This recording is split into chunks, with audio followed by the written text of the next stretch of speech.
ओम नमः शिवाय। नमस्कार दोस्तों, स्वागत है आपका मेरे यूट्यूब चैनल आर के भक्ति में। दोस्तों, मैं आज आपको अमरनाथ ज्योतिर्लिंग की कथा सुनाऊंगा। इसके सुनने मात्र से अमरनाथ की यात्रा करने के बराबर फल मिलता है। तो जो भक्त हमारे चैनल पर नए आए हैं वो हमारे चैनल को सब्सक्राइब करें, वीडियो को लाइक करें और कमेंट में हर हर महादेव अवश्य लिखें। तो आइए हम अपनी कथा को प्रारंभ करते हैं। बोलो शंकर भगवान की जय। एक बार देवी पार्वती ने देवों का देव महादेव से पूछा, ऐसा क्यों है कि आप अजर अमर हैं, लेकिन मुझे हर जन्म के बाद नए स्वरूप में आकर फिर से वर्षों तक के बाद आपको प्राप्त करना होता है। जब मुझे आपको पाना है तो मेरी तपस्या और इतनी कठिन परीक्षा क्यों? आपके कंठ में पड़ी नरमुंड माला और अमर होने के रहस्य क्या है? महादेव ने पहले तो देवी पार्वती के उन सवालों का जवाब देना उचित नहीं समझा, लेकिन पत्नी हट के कारण कुछ गूढ़ रहस्य उन्हें बताने पड़े।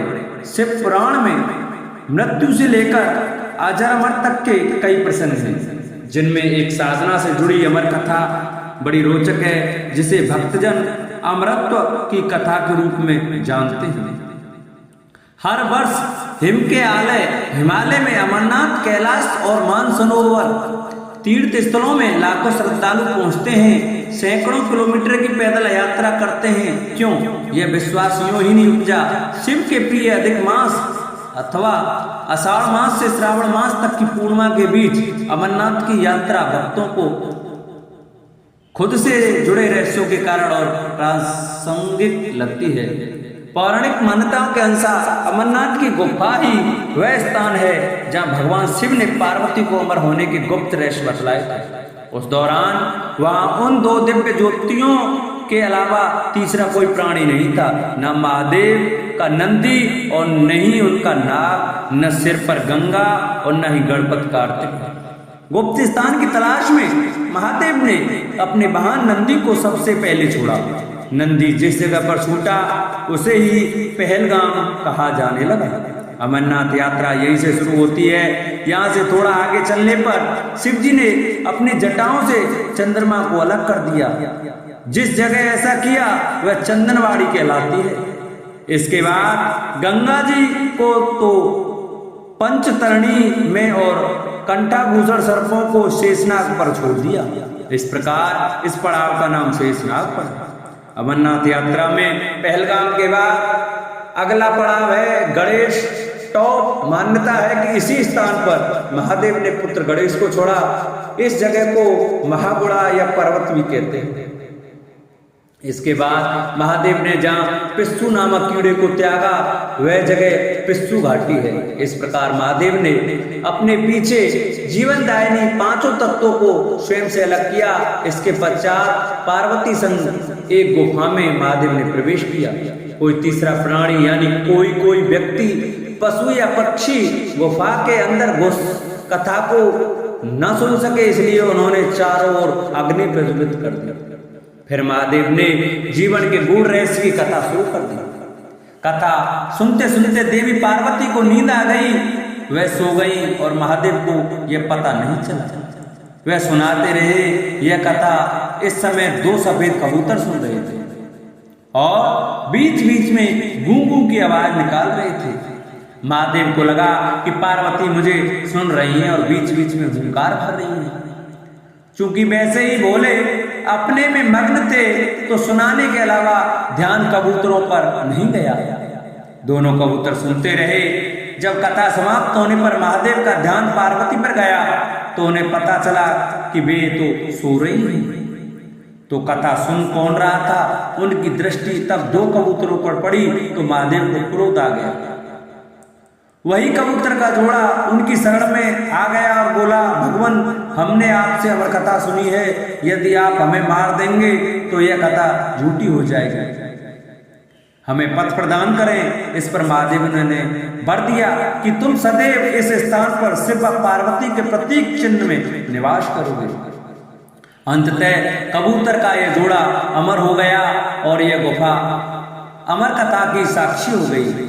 इस तरह इस स्थान का नाम अमरनाथ पड़ा। मान्यता है कि आज भी इन दो कबूतरों के दर्शन भक्तों को होते हैं। अमरनाथ गुफा में यह भी प्रकृति का ही चमत्कार है कि शिव की पूजा वाले विशेष दिनों में बर्फ के शिवलिंग अपना आकार ले लेते हैं और वहां मौजूद शिवलिंग किसी आश्चर्य से कम नहीं। पवित्र गुफा में एक और मां पार्वती और गणेश जी के अलग से बर्फ में निर्मित प्रतिरूपों के दर्शन किए जाते हैं। भक्तों, हम आपको दूसरी कथा सुनाते हैं। केदारनाथ से आगे अमरनाथ और उससे आगे है कैलाश पर्वत। कैलाश पर्वत शिव जी का मुख्य समाधिस्थ होने का स्थान है। तो केदारनाथ विश्राम भवन हिमालय का कड़कड़ शिव शंकर का स्थान है। बाबा अमरनाथ को आजकल स्थानीय मुस्लिम लोगों के प्रभाव के कारण बाबा बर्फानी कहा जाता है, जो कि अनुचित है। उन्हें बर्फानी बाबा इसलिए कहा जाता है कि उनके स्थान पर प्राकृतिक रूप से बर्फ का शिवलिंग निर्मित होता है। शिवलिंग का निर्मित होना समझ में आता है, लेकिन इस पवित्र गुफा में हिम शिवलिंग के साथ ही एक गणेश पीठ व एक पार्वती पीठ भी हिम से प्राकृतिक रूप में निर्मित होता है। पार्वती पीठ की शक्ति पिंड स्थल है। यह माता सती के कंठ का निपात हुआ था।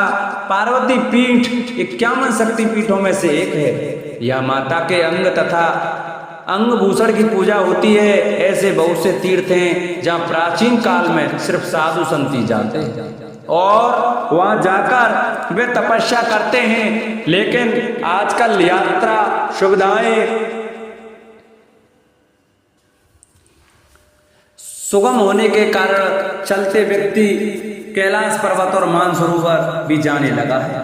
ये वे स्थान हैं जो हिंदुओं के लिए सबसे महत्वपूर्ण है। अमर कथा। इस पवित्र गुफा में भगवान शंकर ने भगवती पार्वती को मोक्ष का मार्ग दिखाया था। इस तत्वज्ञान को अमर कथा के नाम से जाना जाता है, इसलिए इस स्थान का नाम अमरनाथ पड़ा। यह कथा भगवती पार्वती तथा भगवान शंकर के बीच हुआ संवाद है। यह उसी तरह है जिस तरह कृष्ण और अर्जुन के बीच संवाद हुआ था। क्यों सुनना चाहती थी पार्वती अमर कथा? अमर कथा सती ने दूसरा जन्म हिमालय के यहाँ पार्वती के रूप में लिया। पहले जन्म में वे दक्ष की पुत्री थीं तथा दूसरे जन्म में वे दुर्गा बनी।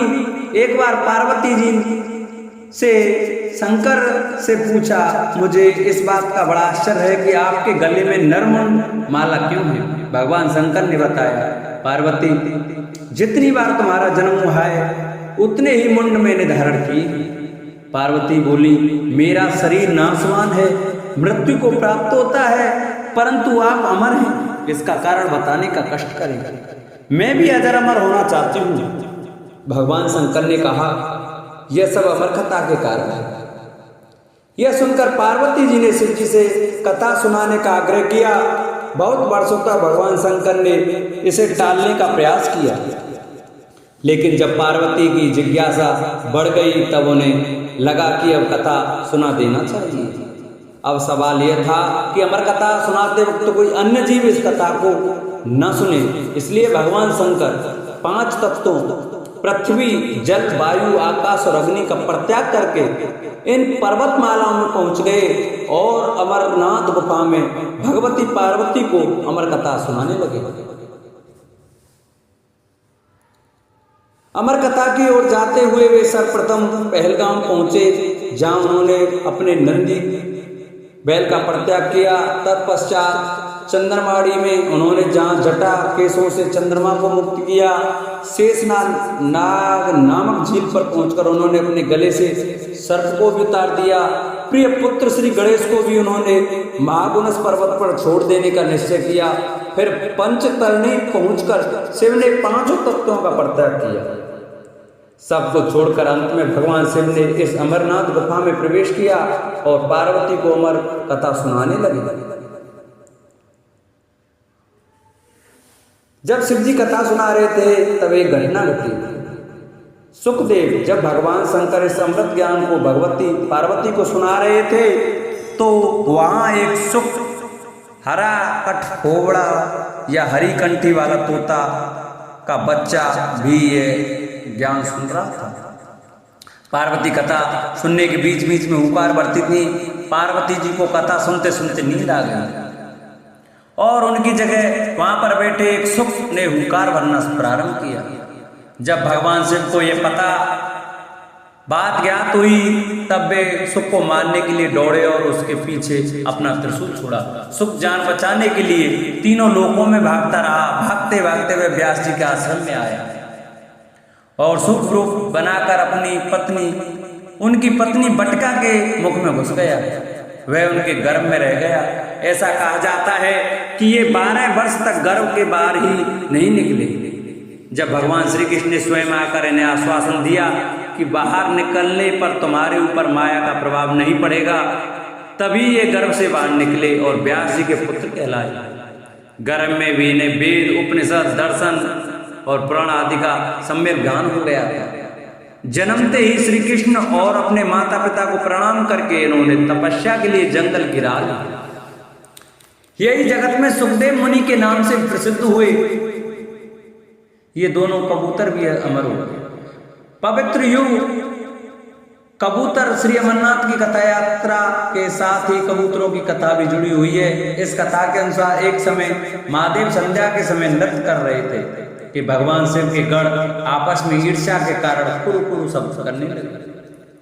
महादेव ने उनको साफ दे दिया कि तुम दीर्घ काल तक ये शब्द कुरु कुरु करते रहो। तदुपरांत वे रुद्र रूपी गण उसी समय कबूतर हो गए और वही उनका स्थायी निवास हो गए। माना जाता है कि यात्रा के दौरान पावन अमरनाथ गुफा में इन्हीं दोनों कबूतरों के भी दर्शन होते हैं। यह आश्चर्य ही है कि जहां ऑक्सीजन की मात्रा नहीं है के बराबर है और जहां दूर दूर तक खाने पीने का कोई साधन नहीं है, वहां ये कबूतर किस तरह रहते होंगे। यहाँ कबूतरों के दर्शन करना शिव और पार्वती के दर्शन करना माना जाता है। गुफा में हिमलिंग स्थापित होने की कथा। पार्वती जी भगवान सदाशिव से कहती है, प्रभु मैं अमरेश महादेव की कथा सुनना चाहती हूँ। मैं यह भी जानना चाहती हूँ कि महादेव गुफा में स्थित होकर अमरेश क्यों और कैसे कहलाए। सदाशिव भोलेनाथ बोले, देवी आदि काल में ब्रह्मा, प्रकृति, स्थावर, पर्वतादि, जंगल, मनुष्य, संसार की उत्पत्ति हुई। इस क्रमानुसार देवता, ऋषि, पितर, गंधर्व, राक्षस, सर्प, यक्ष, भूतगण, कुष्मांड, भैरव, कीदड़, दानव आदि की उत्पत्ति हुई। इस तरह नए प्रकार के भूतों की सृष्टि हुई, परंतु इंद्रादि देवता सहित सभी मृत्यु के वश में थे। इसके बाद भगवान भोलेनाथ ने कहा कि मृत्यु से भयभीत देवता उनके पास आए।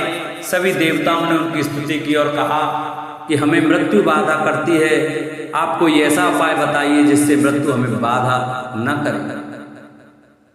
मैं आप लोगों की मृत्यु के भय से रक्षा करूंगा, कहते हुए सदाशिव ने अपने सिर पर से चंद्रमा की कला को उतार कर निचोड़ा और देवगणों से बोले, यह आप लोगों के मृत्यु रोग की औषधि है। उस चंद्रकला के निचोड़ने से पवित्र अमृत की धारा बह निकली और वही धारा बाद में अमरावती नदी के नाम से विख्यात हुई। चंद्रकला को निचोड़ते समय भगवान सदाशिव के शरीर पर जो अमृत बिंदु गिरे वे सूख गए और पृथ्वी पर गिर पड़े। पावन गुफा में जो भस्म है वे इसी अमृत बिंदु के कण हैं जो पृथ्वी पर गिरे थे। सदाशिव भगवान देवताओं पर प्रेम न्यौछावर करते समय स्वयं द्रवीभूत हो गए। देववर सदाशिव को जल स्वरूप देखकर उनकी स्तुति में लीन हो गए और बारंबार नमस्कार करने लगे। भोलेनाथ ने देवताओं से कहा, हे देवताओं, तुमने मेरा बर्फ का लिंग शरीर इस गुफा में देखा है, इस कारण मेरी कृपा से आप लोगों को मृत्यु का भय नहीं रहेगा। अब तुम यहीं पर अमर होकर शिव रूप को प्राप्त हो जाओ। आज से मेरा यह अनादि लिंग शरीर तीनों लोकों में अमरेश के नाम से विख्यात होगा। देवताओं को ऐसा वर देकर सदाशिव उस दिन से लीन होकर गुफा में रहने लगे। भगवान सदाशिव ने अमृत रूप सोमकला को धारण कर देवताओं की मृत्यु का नाश किया, तभी से उनका नाम अमरेश प्रसिद्ध हुआ। बोलो शंकर भगवान की जय। जिन भक्तों को हमारी कथा, हमारी वीडियो अच्छी लगी हो वो हमारी वीडियो को ज़्यादा से ज़्यादा शेयर करें, चैनल को सब्सक्राइब करें, वीडियो को लाइक करें और कमेंट में ओम नमः शिवाय अवश्य लिखें। बोलो शंकर भगवान की जय।